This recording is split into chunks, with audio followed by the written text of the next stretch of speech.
Well, Taha Siddiqui has also raised the issue of minorities, especially Christians, being targeted in the city of Lahore. Now, this was right after 2 suicide bombers attacked a church in Quetta, killing 9 people. The Christian community there lives under a shadow of fear in Pakistan. Their safety is their own responsibility. Neither the state nor the citizens help.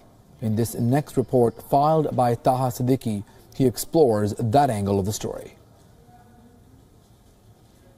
Although it's a festive season for the Christian community, the celebrations are overshadowed by security concerns given the threat to this religious minority. In this church on the outskirts of Lahore city, Christians gather for morning prayers. But before they enter the premises, they have to undergo a security check. Police are also on standby.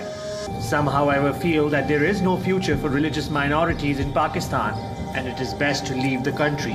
वो इसी वजह से डर जा रहे हैं कि डर है इधर कि दहशतगर्द इधर बहुत है जी क्रिश्चियनों के चर्चों में बम धमाका हो जाता है गुस्सा भी आता है गम भी होता है कि इनको ऐसे नहीं करना चाहिए हमारे त्यौहार जो है अच्छे तरीके से गुजरने चाहिए जी अच्छे कुछ सलीबी से मसन का अमान से मसन के रहना चाहिए सबको.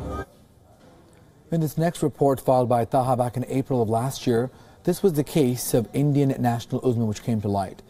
Uzma had claimed that she was forced to marry a Pakistani man, following which she moved the Islamabad High Court for relief. Taha Siddiqui reported on the case days before she was allowed to return home. After the controversy over Kulbhushan Yadav's abduction and conviction by a Pakistan military court, another issue is now raising the temperatures in Delhi and Islamabad. This concerns Indian citizen Uzma, who's married to a Pakistani national Tahir. Uzma is now in the Indian High Commission in Islamabad and has refused to return to her husband, saying she wants to go home. Wagah border से लिया है उसने sleeping पिल दी है मुझे और मैं रास्ते में सो गई मुझे नहीं पता कि वो मुझको कहाँ ले जा रहा है उसने गन पॉइंट पर मुझसे निकाहनामे पे साइन करवाया है वहाँ पर जाने के बाद अपने घर पे जाने के बाद बहुत ज़्यादा मेंटली फिजिकली एंड सेक्सुअली बहुत ज़्यादा टॉर्चर किया है. The courts have set the date of 11th May for the next hearing when both sides will present their evidence in their favor. Local authorities say that if Uzma wants to head back to India, they will facilitate her. Until then, she is to stay at the Indian High Commission given the threats to her life from Tahir and his family. In this next report, it is about a remote village in the Khyber Pakhtunkhwa province. Priya Rani is a 17-year-old Sikh girl. She was simply on her way to school, but hours later, Muslim neighbors started knocking on her family home's doors, congratulating her relatives for her marriage and her conversion to Islam. The parents, the siblings, and the extended family, who all live under the same roof, were simply shocked. Taha Siddiqui reported Priya Rani's story last April. आज कितने दिन हो गए एक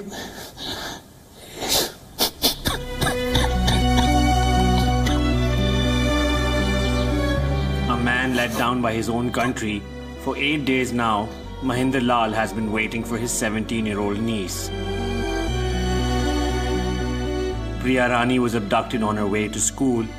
She was then forcefully converted to Islam and married to a Muslim neighbor. Lal's first complaints to the police fell on deaf ears. Behind me is the police station where the girl's case has been registered of forceful conversion to Islam and her abduction. Wajid Ali, who's been nominated in the case, is in police custody right now. The police refuse to talk to us on camera, but off camera, they say that the girl's family's accusations are false and they're already siding with the accused, which reflects that finding justice here will be difficult. Taha Siddiqui, WION, Islamabad.